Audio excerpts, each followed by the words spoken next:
Double engine सरकार असलं तरी इंजिन नुसतं धूर सोडतंय। उद्धव ठाकरे यांचा महायुती सरकारवर हल्लाबोल।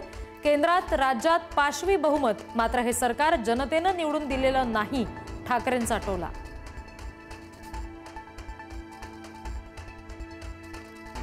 महाविकास आघाडीला बगल देत मुंबईमध्ये काँग्रेसचं एकला चलो रे। मुंबईमध्ये काँग्रेस स्वबळावर लढणार, विजय वडेट्टीवार यांची घोषणा।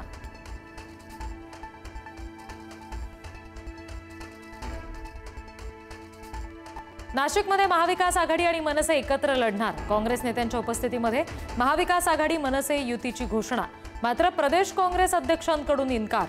संबंधित काँग्रेस नेत्यांवर कारवाई करण्याचा इशारा।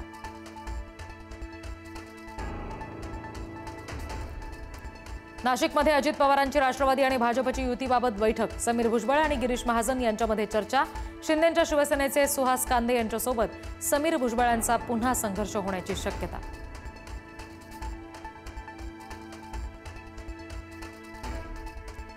अजित पवार यांच्या राष्ट्रवादीकडून प्रवक्त्यांची नवी यादी जाहीर। रुपाली चाकणकरांविरोधात भूमिका घेणाऱ्या रुपाली ठोंबरे आणि अमोल मिटकरींची उचलबांगडी, तर मारहाणीचा आरोप असणाऱ्या सूरज चव्हाणांचं कमबॅक।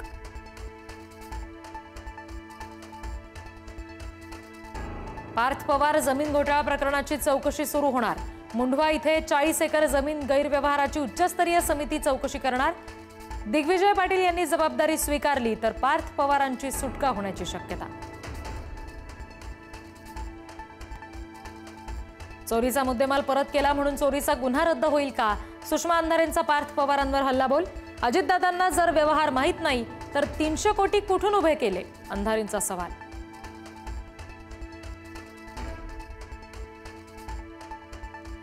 अजितदादांसाठी आधी ट्रॅप लावला आणि त्यांना अडचणीत आणलं। भाजपला कुबड्यांची गरज नाही हे शहांनी आधीच स्पष्ट केलंय। भाजप हा पक्ष कुणाचाही मित्र होऊ शकत नाही हे सिद्ध झालं। सुषमा अंधारे यांचा भाजपवर हल्लाबोल।